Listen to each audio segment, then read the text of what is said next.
You know that moment when someone asks, "Hey, can I come over?" And instead of excitement, something inside you tightens. Not because you dislike them, not because you're irritated or angry, but because your body reacts before your mind does. Your chest feels heavier. Your breathing subtly changes. Your thoughts start moving faster than you can control. You immediately picture the noise, the constant presence, the effort it will take to stay socially available, and almost instantly guilt follows. Why does this feel like a burden? Why can't I just enjoy it like everyone else seems to? Most people never talk about this reaction, but it's far more common than you think. And psychology offers a surprisingly compassionate explanation. People who genuinely hate having guests are not rejecting connection. They're protecting something essential, their inner equilibrium. For some people, home is not just a physical space. It's not just walls, furniture, and routine. Home is where the nervous system finally relaxes. It's where there's no need to perform, no need to manage impressions, no need to adjust to anyone else's emotional energy. It's the one place where the mind can fully exhale. So when someone enters that space, even someone deeply loved, the brain doesn't interpret it as company. It interprets it as a disruption, not consciously, not dramatically, but subtly and automatically. The nervous system shifts from rest into monitoring. Suddenly, part of your awareness turns outward. You notice how you're sitting, how you're speaking, how much space you're taking up. You start tracking facial expressions, pauses in conversation, shifts in mood. You monitor the emotional temperature of the room. And that constant awareness comes at a cost. This isn't rudeness, it isn't social failure, it's sensitivity. On a physical level, predictability plays a crucial role in emotional regulation. Certain nervous systems rely heavily on sameness. Same lighting, same background sounds, same rhythm of movement throughout the day. These details might seem insignificant to others, but for sensitive systems, they're stabilizing. They send a quiet message to the body. You're safe. When guests arrive, the environment changes instantly. Movement becomes unpredictable. Noise fluctuates, your sense of control decreases, and your body responds. Not with panic, not with fear, but with alertness. A low-level stress response activates. Your muscles subtly tense. Your attention stays outward. Your system prepares to respond to change. Psychologists describe this as environmental overstimulation.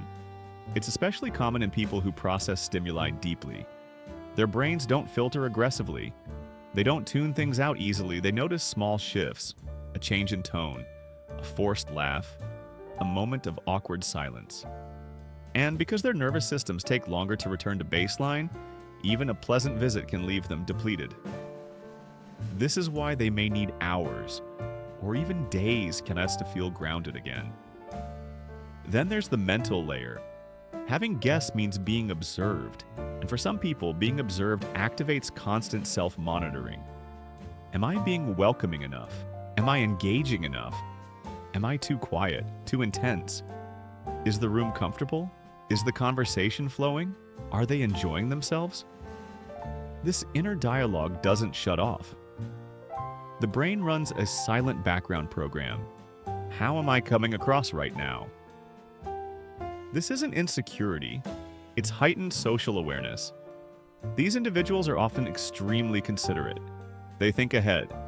They anticipate needs before they're expressed. They adjust their behavior automatically. They manage emotional space without even realizing it. And that's exactly why hosting feels heavy. Because it's not passive, it's emotional labor. Now let's look at what's happening inside the brain. For some people, social interaction increases dopamine.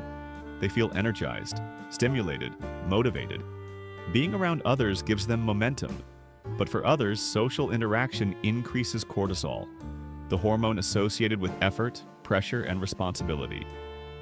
Their bodies interpret social presence as something that requires management, not relaxation. So while one person feels alive with guests, another feels tension slowly building. Neither reaction is wrong. They're simply different nervous systems responding in different ways. If your brain associates hosting with performance, evaluation, or obligation, then even people you love can feel like a task. That's why you can enjoy someone deeply and still dread having them in your space. It's not a contradiction, it's biology. And this is where many people misunderstand themselves. They assume this discomfort means they don't like connection, that they're distant or cold, or emotionally unavailable. But often the opposite is true. People who dislike having guests usually value connection deeply. They crave meaningful interaction. They prefer depth over frequency. They want conversations that matter, moments that feel genuine. They're not interested in constant presence. They're interested in real closeness, and real closeness for them requires safety, silence, clear boundaries, control over their environment. When that safety is interrupted, even lovingly, their system shifts into defense. This is why the moment guests leave, there's often a wave of relief. Not happiness that people are gone, but relief that the nervous system can finally stand down. The vigilance fades, the mind quiets, the body exhales, and then comes the self-judgment. Why was that so exhausting? Why couldn't I just enjoy it? But here's the reframe most people never hear. This isn't a flaw. It's sensitivity. And sensitivity, when understood, is a strength. People like this are often deeply empathetic. They read emotional cues effortlessly. They sense tension before it's spoken. They're introspective, observant, emotionally nuanced. They notice patterns others miss. They reflect deeply. They process experiences thoroughly, but that depth comes with a cost. They feel more, and feeling more means needing more recovery. So the trait you may have judged yourself for your need for quiet, your need for control over your space, your discomfort with hosting, is often the same trait that makes you thoughtful, insightful, emotionally intelligent. You don't hate people. You respect your inner limits, and in a culture that glorifies constant accessibility, that can feel wrong. But it isn't.